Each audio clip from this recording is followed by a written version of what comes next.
voices and concerns and amplify them. With that in mind, I think we can now move to audience questions.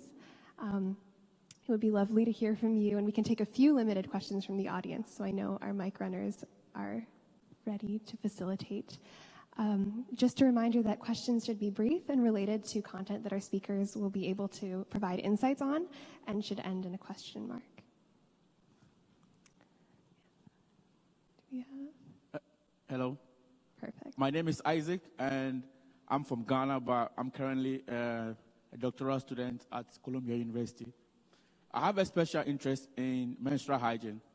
There are so many young girls in developing countries who miss averagely 10 to 15 days annually because of menstrual hygiene. They don't have menstrual pads to wear to go to school. And because of stigmatization, they miss out of school. Various developing countries have put taxes on menstrual pads in their countries.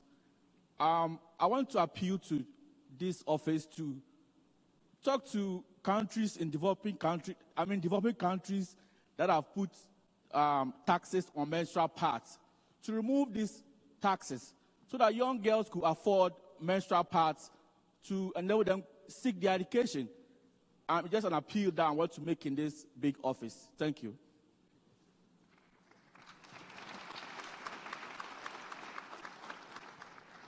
Thank you so much for bringing that up. That's one of the areas that I myself am most passionate about in my advocacy. And I'd love to hear from both of our panelists if you have any insights on the movement for menstrual equity and the ways in which girls can sometimes, and in many countries, be barred from access to accessible and affordable period products. Yeah, I think it's really interesting that we're talking about these things openly now, which, is a natural process and something that, women and girls go through. So it's really a stark difference from a few years ago, and I think this is really positive.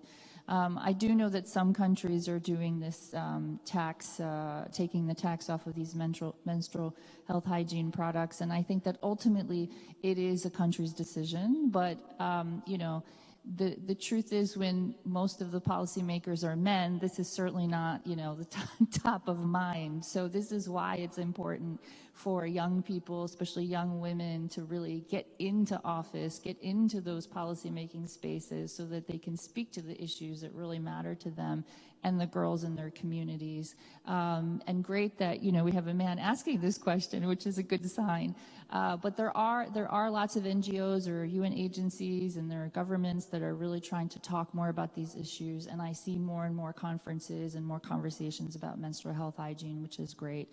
But as a side, I just want to say that I read a story about a young preteen in Gaza who just was on the move, and she got her period for the first time in this very, very difficult situation. And one of the things that UNFPA does is, in humanitarian settings, we distribute dignity kits and safe delivery kits for women who are delivering babies in these really horrific conditions. But it's just one small story about the challenge that girls face when they don't have access to these essential supplies and privacy and clean water. Thank you so much.